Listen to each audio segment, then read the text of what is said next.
Yeah, what is up guys? It's your boy Speed here, and today we're going to be looking at Arteezy's Shadow Fiend. I'm sure a lot of you guys caught this game live, part of the Lima Major, but yeah, I want to look at its Shadow Fiend gameplay. Arteezy had some massive plays this game, specifically with the Requiem of Souls, stealing the Roshan, and bursting the Lina, and I want to take a look at why SF can actually be a pretty good hero against Lina. I'm not gonna lie, I actually thought for a while SF was countered by Lina, generally because Lina outranges Shadow Fiend. She just does. She has higher attack range, and if both heroes buy Dragonlance, SF loses that trade, right? He loses the battle, he gets outranged. However, Shopify ends up picking Shadow Fiend, so yeah, I want to talk to you guys about Shadow Fiend, Arteezy, and let's get into it.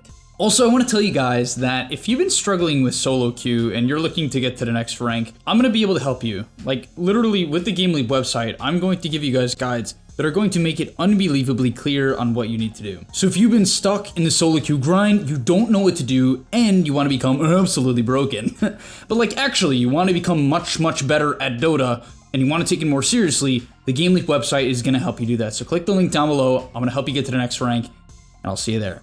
Alright, first things first, I would like to quickly talk about draft. So he is last pick this game. Couple things to note is it's pretty unclear what Team Spirit is going for here. I will admit, I actually feel like the Shadow Fiend pick was semi-risky. The reason why I felt that it was potentially risky is Zeus is considered a counter to Shadow Fiend. Anything that pokes Shadow Fiend, kites Shadow Fiend, is considered good against Shadow Fiend.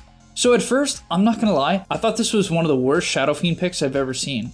I felt that it gets somewhat outranged by Lina. They have a lot of burst damage, which Shadow Fiend is not a mobile hero, so he can very much be susceptible to burst damage. I will admit Tusk is very good with Shadow Fiend to protect him. Nature's Prophet is good with Shadow Fiend because it's a good vision hero and it clears the dangerous creep waves, so Shadow Fiend doesn't have to. And it's greedy, right? Like, I will not lie, I actually felt Shopify was outdrafted this game. I kind of felt that way. I do think that the TA idea is good into their heroes. I like the TA. I think Tusk is solid with MP in this game, and I think Treen's a very strong hero, especially against Lina. However, I felt that the Sven pick from Team Spirit is fantastic. They have Warcry against Templar Assassin, kind of against Natures. He's not too much physical damage nowadays, at least early on, so it doesn't matter too much. But you have Warcry from Sven, which is specifically a hero picked to be good against minus armor, right? You pick it with Lina to be a setup stun in the lane, and then to protect her from her biggest weakness, minus armor.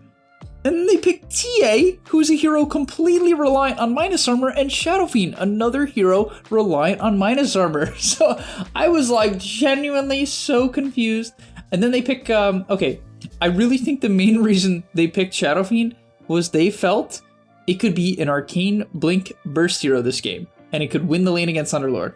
I'm sort of not, I honestly feel that is the main, I have to imagine. You know, it's hard for me to say for sure. I don't know exactly what these players are thinking, but on paper, this seems like a very tough Shadow Fiend game. The enemy team has a lot of magical damage poke, high range poke that can force out your BKB early. You can get repositioned by Tiny, which SF does not like, and even the damage mitigation from Underlord can be a little bit rough for Shadow Fiend. So risky pick, but they go for it nonetheless. To be fair, I can understand it for the laning stage, but let's get into it. Alright, starting off in the laning stage, he starts with Wand and 3 branches. I definitely think this is a build that's very strong on Shadow Fiend because the hero is very mana reliant early on. It also gives you a good amount of damage. One thing it kind of does lack is just burst mana. Typically this hero starts with mangoes every game, so I would imagine he might chip some out, but nonetheless, let's get into his lane. At level 1, you're almost always gonna, wow, oh, okay, they actually lane swapped. Ah, interesting. Okay, they lane swapped. So the first thing about Shadow Fiend is it's a hero that wants to look for the long raise consistently. The reason why you want a long raise consistently on the hero you're looking to pressure is because of the fact that basically it's an 8-second stack duration. And if you don't know how Shadow Raise works, basically if you hit them with multiple Shadow Raises in a row, the following Shadow Raises do more damage. The more raises, the more damage, as long as you hit them within 8 seconds. And so hitting them with long raise sets up a situation where you hit them with the long raise, and then if they mess up, let's say about 5 seconds after the long raise, you can medium or best case scenario, close raise. So if you get a long raise and then a close raise, it's basically a kill because you long raise, then you close, then you medium, then you long. And that's how you get kills with Shadow Fiend. So if people mess up, especially at lower levels, where they'll just kind of walk up even with a stack on them, you can just get kills with this hero in the safe lane. And that's definitely like a really important strategy. Wow, he gets a range. He has 2 denies as Shadow Fiend with 50 damage. What a beast. Completely dominating. Long raise for the range creep, which is best case scenario. He hit a hero and got the range creep. As Fly is getting pressured pretty hard. This Lina Sven lane is no joke, man. I really think Sven is actually one of the best supports in the game with Lina, and I really like the fact that they drafted it. It just protects her weakness of minus armor. It's basically Treant with a setup stun. It's just good. Like, I mean, I think it's a worse hero than Treant for sure. Just does less in the game overall, but it's certainly good. So throughout this laning stage, I would actually say Arteezy has a very hard time. The Sven ends up denying a lot of creeps, and Lina's harass is, I would say, overall better than yours in the early levels. So you have to be very, very careful. But what I really like about Arteezy's gameplay is how much he puts a priority on getting the wave back. Now, to be fair, the Sven and the Lina are pushing the lane in pretty consistently, but I think this is kind of the saving grace of the lane. Because of the fact that the lane is at least coming into him, he never has to walk up very far. He basically can always sit under his tower, and it's going to allow him to stay safe against the stun and the stun combo. And the way in which you do this is you just actively look for denies. Basically, if you raise the wave a bunch, which is often what you want to do on SF, if you raise the wave a bunch, you're going to push in the wave, and that's not really what you want, because your hero hates getting gone on in the early levels, hates it. So you'll see after they're going to make a play, right, the wave goes under tower, which is going to push it in. He's going to eventually deny, right? Eventually he'll start denying, gets this creep, then him and Fly will eventually look for the melee creep, which they get as well, beautifully done. Then they're going to look for the range creep, which they do not get, but that resets the wave, right? And it's very simple concept, but most safe lane carries just still aren't very good at it. And they're only good at it if they're completely uncontested. If you want to get to the top level, if you want to be these pro players, you have to understand that they're just really, really good at basically pushing in the wave, quickly identifying, oh, okay, I drag the wave under the tower, or I use spells on the creep wave, or I pulled a ton of creep aggro. Those are typically the three things. Spells, creep aggro, or you pulled the wave under tower. If you do one of those three things, you generally need to start aggressively denying, right? As like kind of as much as you can. Otherwise, the lane's going to get into a very, very bad state. One thing you can do as well is pull creep aggro onto the range creep. The range creep does the most damage, so killing it off as fast as you can is typically going to keep the lane back, as we sort of see here, as he gets another deny. So yeah, up to 5 denies, having a pretty... He has a good start on denies, but his CS 8 at 3 is not great for pros. It's typically a sign of a hard lane. So the next play I want to look at is something that's probably a little bit too advanced for the average player, but I want to show it to you guys nonetheless. In this situation, he wants to pressure the Underlord out of lane. So what he's going to look to do is very much scare him. It's important to play a lot of mind games with your opponent, so he's going to go for the close range raise here. Connects, right? Good. And now, of course, once you hit one raise, you're going to look for the next few raises, right? You want to stack. If you're going to go for one raise, typically at this point, once you get to level 3, you really want to go for the next two, right, if you can, because even the bonus stack damage increases by 10, so it does get a little bit better. But yeah, raises, they hard spike at level 3, like to become much, much better because of the base damage increase. So what you're gonna do, this is the advanced play, is you're gonna pop your wand, right, in this case, or your mangoes, and you're going to intentionally miss your raises. It's very important you do this, because if you hit them, right, they're not gonna approach the... I don't know. You should probably hit the raises, guys. The next play that I really like from Arteezy, on more of a serious note now, is he's going to farm the small camp here. Then from there, he's going to actually end up pushing in the wave a little bit, right? So he's going to drag it back. Then he decides to clear it. And from here, the Underlord comes back to the lane, and he's very afraid of a gank. Even though he does have quite a bit of information on the stun hero, he understands that laning against Underlord when the wave is close to the tower is extraordinarily risky, right? Your hero has no disengage. SF is a hero whether or not you're in the safe lane or the off lane, wherever you are. It's not a hero you take a risk on. It has no disengage, especially when you don't skill your ult, right? Which maybe he's holding the point here. No, okay, he skills up his passive, right? So you don't even skill your ult at 6 in most games. So what he does is he just jungles. And most players just, I don't know, like, it seems simple, but you should jungle. If the lane is very, very hard, the best play you can make if you are a core player, and this is crucial, when the lane is very hard, is just leave. As long as your hero can even slightly jungle, don't try to play a difficult lane, especially when you're a Shadow Fiend and the wave is next to the enemy tower. It's just a horrible idea. So I really like the decision from Arteezy just to clear up 2 camps. That also kind of takes the camps away from the Underlord, who's going to shove in the wave and then try to farm. So, you know, that actually took away quite a bit of farm from Collapse. And Arteezy, once again, very afraid of the rotation. So playing the max range raise to try to secure the flag bearer, and very afraid of the rotation. What do you know? The Tiny shifted over. So Arteezy manages to dodge a gank. So intuition on point here. Massive play. People don't understand these are the types of plays that really make pro players pro, right? They read the gank, they read the movement, they don't get distracted on every single little bit of efficiency. They see the big picture. You really have to avoid ganks. All right, then he sees the Underlord go away. What are they doing? That's actually insane. In a major game, they're just like trolling. All right, next let's talk about the item build from Arteezy. I will admit the Mask of Madness was potentially risky in my eyes. And the reason why is it's definitely a game where I feel like he can't really fight until he has BKB. the enemy team has a pretty overwhelming amount of magical damage, and Shadow Fiend, as I said, is like very bad against that. So I sort of expected him to go a Dragonlance BKB build this game. Or, I mean, this is risky and more of a pub build, but like Dragonlance Shadowblade, only because that would allow you to move around the map and play more of a pick-off style. I definitely think it's not too great at the pro level. It's just more readable, kind of predictable, but either way, he makes a pretty crazy rotation in the mid lane here. This is definitely one of his most wild plays. Does this even work? Wow. Okay, look at this rotation from Arteezy. So the idea in this play is, number one, they're actually having a pretty good game overall. Like, this TA is actually Giga Farm. Like, she's actually really, really farm. Rushing Adesso, whoa, that's kind of crazy. Is that even the build this game? Surely this isn't the correct item. I don't know. Whatever. But yeah, Arteezy makes a rotation over. So where does he even come from? TA's farming his jungle. He TP's mid and they smoke. So they want to make an active play with the carry Shadow Fiend. So instead of farming the jungle, he says, okay, the mid tower is very, very important. Just in general, it opens up the map. Makes it very hard for the enemy team to play the early game. I think taking the mid tier 1 is absolutely crucial if you're looking to play high tempo and just in general control the map. And so this SF ulti really just zones them out and allows them to pick up the Underlord kill. They truly caught off guard the side of Team Spirit, because that seems like a pretty punishable play if you're in position, but it certainly did not get punished. Now he's going to continue to try to siege.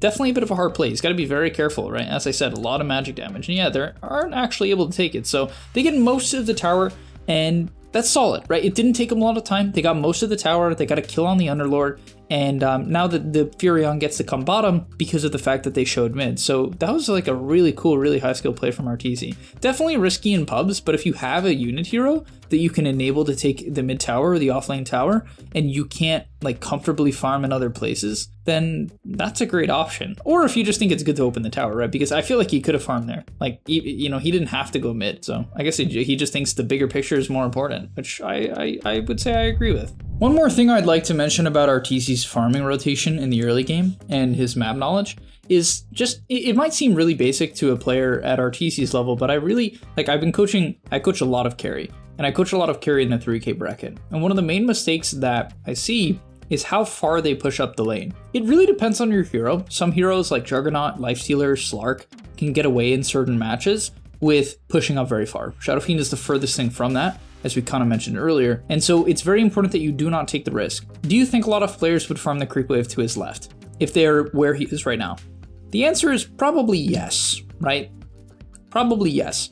And you might be thinking maybe they would farm it because the enemy team is showing bottom. Maybe that's true. However, they can teleport to the tower and you can easily die. I know it sounds very straightforward, but guys, do not spend time hitting a tier 1 tower, especially when you don't have information, and especially if you cannot kill the tower quickly. In this case, I actually do think he could kill the tower quickly, so that's not much of a problem, but he has to be really, really careful about pushing out top until he gets ample info. So he does see a couple of heroes mid, sees the Zeus now, I think he saw the Tiny earlier, now he sees the Underlord bottom, and is going to quickly shove it out. Doesn't even hit the cart, because he understands he's on a timer. Very short timer. You know, if he hits too many creeps, the enemy team will TP, they'll set up with a Tiny Blink, and he will 100% die. So only hits the creeps a couple of times based on a little bit of information he has, and then is back into the jungle. Now it's kind of funny, I wouldn't say he's the tempo hero for his team, but you know, the Templar Assassin and the Nature's Prophet definitely make Shadow Fiend more of a roamer, as they're making this is a wild rotation. What a risk. What a crazy risk. I mean, they're going to TP him with the Prophet. Yeah, there's no way TA has Ags, right? But yeah, they actually catch Team Spirit off guard there, finding the Tiny. No BKB on Shadow Fiend though, so he is going to have to kite out a little bit. As he's going to look to drop the ult. No, kills the Sven Courier. Understands the ulti definitely would not have done too much. Just they root up the Underlord, kind of a big risk, right? Because, oh no, they killed out the Tiny, right? Which is definitely the main threat. Without the Tiny, there's limited initiation for the side of Team Spirit, so he's not really afraid of getting caught off guard. Yeah, nice play. All right, in this team fight here, it's a very short one, but I do want to cover it. I really like how he backs up his Templar Assassin. He kind of understands like, hey, my TA is, I would say, even the main hero of this game, right? When you pick something like a mid TA, it largely is your carry. So the TA gets used up, and he makes the confident play after the Tiny gets rooted And this is honestly a big combo they use throughout the entirety of the game. The Axe from Nature's Prophet, just giving this consistent root in the team fights, is massive. It makes it very easy to set up, and that's exactly what we see, right? So he sees the root come out from the Prophet. He knows that Tiny doesn't have a Force Staff. There's no save hero on the side of Team Spirit, especially through BKB. There's absolutely nothing this game. And so every time he sees someone get rooted, he should jump in. As long as there's no Force Staff, as I said, there's no counterplay. There's nothing that helps save when the BKB SF comes in. And making that distinction, right? I can confidently jump in and BKB ulti is important. If the enemy team has something like an Oracle, you need to, think twice about it. If they have Force Staffs, you need to think twice about it.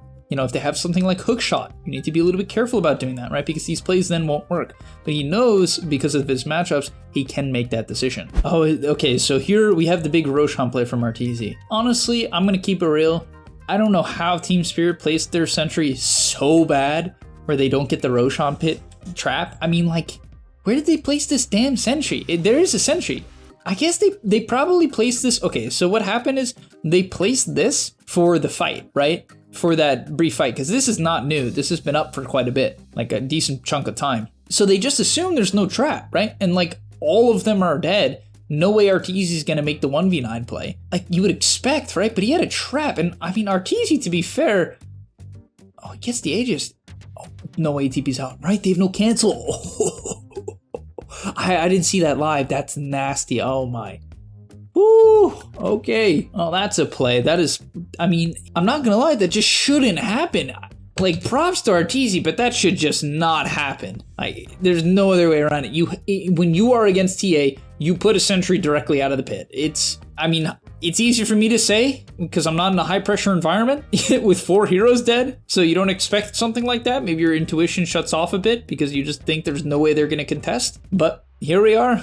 I understand why it happened. It's just crazy, actually. But yeah, now he queues up the Arcane Blink. So this is what's so crazy about this build, right? You would expect maybe Silver Edge to break the Underlord, Silver Edge just to position better. I could see a Hurricane Pike. The reason why I can see Hurricane Pike is just a little bit more HP, so he's out of burst range. 1900 HP is not a very safe amount of health against Zeus Tiny. You know what I mean? I feel like if these heroes go on you at the same time, you could basically die. Right, and there's no real. I mean, there's Snowball, but you can't save through Avalanche Toss because Avalanche it's a counter to Snowball. So, I don't know. it's a little risky to buy Arcane Blink, but he's paying it. He's queued it up. He's ready to go. And he does know, because of the fact that they have no BKB cancel, it is more valuable this game. All right, so eventually, I like how he kind of tells his team, "Hey, chill out a bit, right? Let me get my Arcane Blink." He was like pinging it over and over again, guys. Wait, right? Let me get my big item. And it's important as a carry player to do that. As they find the initiation on Collapse and they're gonna try to blow him up. Oh, he didn't BKB. Oh, he got greedy. He didn't think the Tiny would be ready, but honestly, Laurel making a massive play there to save his Underlord. That's actually key, right? Because you blow the Requiem, you blow the BKB, and you only get a Sven, and that costed them a smoke. So that was such a big play from the Tiny. Like, straight up, shout out the Tiny. That's a game-winning play for him to react that fast. To Avalanche, his Underlord, knowing it will allow him to get off the Force Staff is super key there. Super, super key. Yeah, queues up an Axe, so completely doubling down. He also took the Tome. What is your level 20? Requiem, Fear per line. Is he going to take that? Probably, right? Maybe? Oh, he disassembled. Okay, that's pretty cool. Arteezy disassembled his Dragonlance. I'll play it for you guys. I didn't even know he did this in the game. He disassembled his Dragonlance for Ags. Who knew you could disassemble Dragonlance? I've literally never ever seen anyone do this. Apparently Arteezy knows. Huh, okay. And look at his neutral item, wow. Yeah, so I mean, I don't want to say they picked us. I guess they must have picked SF somewhat with the intent of blowing up Lina late game. Which, to be fair, this SF Ags Arcane Blink is extremely good against Lina, because she's a pretty jumpable hero. What I mean by that is it's like, she doesn't have illusion, she has no mobility, like built-in mobility. So like, one of the downsides of Lina that I think is getting abused by some of these top tier teams is just her lack of mobility. She's a very targetable hero. And so, I mean, this like burst damage definitely, in this case, definitely counters her. But yeah, we see him place down the ward. His smoke gets popped. And honestly, I think he kind of makes the wrong reaction of even bothering to go on Tiny. I think it's just not his job. He should wait a little bit. But yeah, he's so aware of crit snowball here. Like, this was really great because I think a lot of players, they would have gotten hyper focused on Tiny and they would have just like Arcane Blinked the Tiny. But he sees, once again, the bigger picture. He knows his main target. And by the way, he did not take Requiem Fear per line, which makes sense. That seems pretty bad, actually. He took 3 damage per soul. I don't really know why he needed the tome then, but whatever. But yeah, he sees the big picture here, knowing that the Lina is the main burst. The punch comes out. Great play from Crit to really, once again, be that aware that they have to get on top of the Lina. And the Fear comes out. Fury on TP in, Overgrowth to try to burst, and boom, just dead. Just straight up dead. And that is part of the problem with Lina. You know, it's not a hero that can go invis. It doesn't have the vision advantage. You know, it's not that great at positioning. And so if you can get on top of it and blow it up, she dies, right? It's definitely easier said than done, but yeah, nice build. It's pretty cool that he went all these items. He even has the freaking Timeless Relic as his neutral item. And yeah, this is where EG just pounced on their opportunity. It's crazy how fast this game swung from like winnable for Team Spirit to just getting thrown. I mean, when you're playing against SFTA, this can happen. The Manus armor adds up on the buildings quick. You have a ton of physical damage from Furion as well. And they just rip into the buildings. I mean, what a kickback from Crit. He got an Ag's Blessing from Roshan. And honestly, getting an Ag's Blessing on Tusk is like one of the... Support Tusk is one of the best in the game. It's like literally one of the best Ags in the game. Easily one of the best. I think it's someone broken if you can get it. Like being able to BKB Pierce, like kick people into your team. And he got the cheese off too. I didn't even see that. Crit got the cheese off. Trying to time his ulti. Unfortunately, didn't get a great ulti here. It got canceled because his BKB was down. So another nice play from Laurel and the Tiny. It really heads up, but wasn't enough. Was not enough. As they take out the Lina, that's a dieback on the Lina because of a great kick. As I said, Crit. Honestly, Crit carried this endgame here. This Tusk Ags actually carried the game. Like straight up. I think he gets another one here as well, right? Yeah, he gets a Tiny. Just beautiful, beautiful. As they're gonna mass buyback, not surprisingly. Selling. Look, he couldn't even find the buy. That took him quite a bit of time, but yeah, he's hitting the throne. This is where you're like freaking out. You know, if you die, you're like, oh my god. But beautiful stuff. I mean, what a game. Arcane Blink from Arteezy. I love it. You know, I love this Arcane Blink on SF. It just makes so much sense. It's one of those things. It's one of those builds where you look at it and you're like, this is so cheesy. There's no way this is good. But it's actually just really good. All right. Thank you guys so much for watching. I'll see you in the next one. And I'm out. Peace. And that's all, but remember, before you leave, come on, before you tune out, subscribe to the Game Leap website where we are going to help you get to the next rank. If you're stuck, click the link down below, and I'm out. Peace.